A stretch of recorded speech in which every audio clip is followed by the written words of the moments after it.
Ini bukan kisah biasa. Ini kisah seorang pahlawan, seorang sultan, dan seorang penakluk yang namanya bergema di seluruh dunia. Seorang yang mewujudkan janji Nabi SAW yang 800 tahun sebelumnya bersabda, "Sungguh, Konstantinopel akan ditaklukkan. Pemimpin yang menaklukkannya adalah sebaik-baik pemimpin, dan pasukannya adalah sebaik-baik pasukan." Ini kisah Sultan Muhammad Al-Fatih, seorang pemuda berusia 21 tahun, sang penakluk Konstantinopel. Kota yang sangat indah dan maju di zaman itu, yang menjadi pusat dunia barat, dan merupakan pusat perdagangan internasional yang penting. Bagaimana perjalanan hidupnya, visi, dan kerja kerasnya dapat mencapai sesuatu yang tampak mustahil. Sultan Muhammad atau Mehmed lahir pada 30 Maret 1432 di Edirne, sebuah kota yang tengah bergeliat menjadi pusat Kesultanan Turki Utsmani atau Kesultanan Ottoman.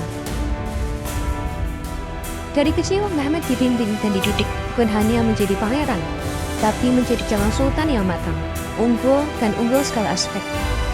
Syekh Syamsuddin, ulama besar pada zamannya, menjadi guru, penasehat, dan cahaya hidup Mehmed. Dari beliau, Mehmed belajar Al-Quran, fikih, sejarah bangsa, kepahlawanan, dan taktik militer. Ia juga belajar sains, geografi, dan matematika. Meski usaha penaklukan Konstantinopel telah gagal dilakukan oleh para pendahulunya, Syekh Syamsuddin tak henti-hentinya menanam visi pada Mehmed bahwa dia nantinya akan menjadi penakluk Konstantinopel yang memenuhi bisyarah nubuwah. Mehmed naik tahta di usia 12 tahun, namun karena masih sangat muda dan tidak siap menghadapi konflik, ayahnya, Sultan Murad II, kembali naik tahta. Setelah Sultan Murad II wafat pada 1451, Mehmed kembali naik tahta pada usia 19 tahun. Banyak kalangan ragu, apakah dia siap menjadi sultan? Negeri tengah berkelut masalah dan dia masih terlalu belia. Tapi Mehmed tergendar. Ini memang takdirnya.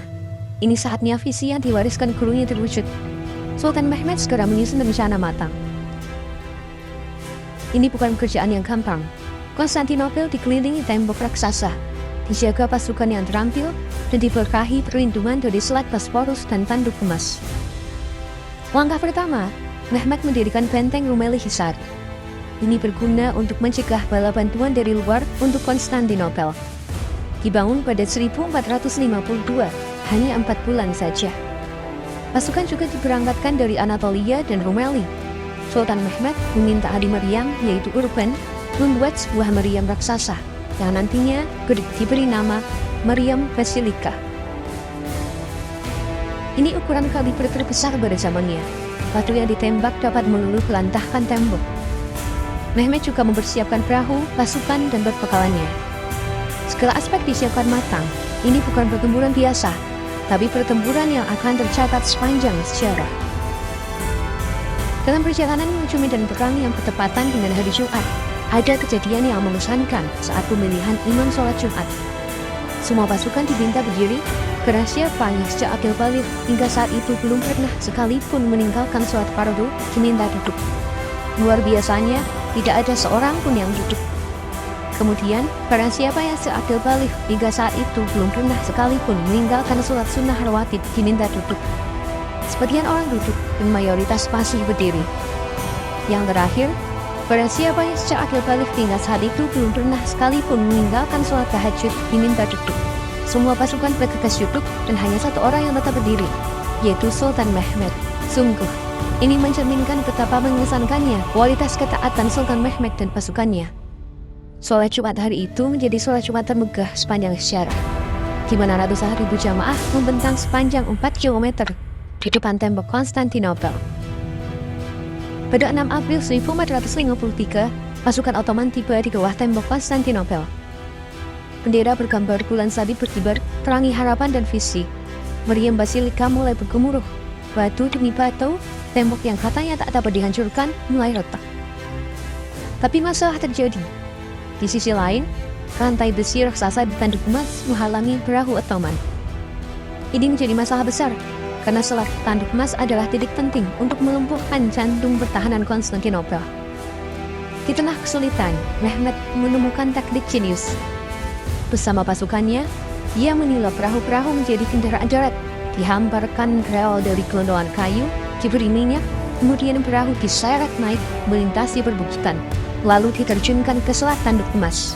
Hal ini terjadi pada tengah malam, dan pada saat fajar, pasukan Konstantinopel terperanjat menemukan 72 perahu Ottoman tiba-tiba saja berada di Selat Tanduk Emas. Ini merupakan manuver militer paling kreatif dan tak terduga, dan menjadi kunci penting kejatuhan Konstantinopel. Puncaknya, 29 Mei 1453, serangan besar terjadi. Pasukan Ottoman dipimpin langsung oleh Mehmed Al-Fatih menyerbu tembok yang tengah retak. Janissary, pasukan elit Ottoman, menjadi garda terdepan. Dari darat dan laut, gemburan terjadi terus-menerus. Akhirnya, tembok jebol, dan pasukan Ottoman berhasil memasuki kota. Hingga akhirnya, bendera panji kemenangan berhasil dikibarkan. Sultan Mehmed dan pasukannya berhasil menaklukkan Konstantinopel, bersama-sama memasuki jantung kota. Sultan Mehmed turun dari kudanya, berjalan perlahan memasuki Hagia Sophia, gereja terbesar dan termasyhur pada saat itu. Di tengah-tengah Hagia Sophia, dia melafalkan syahadat. Kemudian menyatakan tempat itu menjadi sebuah masjid, simbol dimulainya era kerajaan Ottoman. Sultan Mehmed bukan hanya seorang jenderal, tapi juga seorang arsitek peradaban.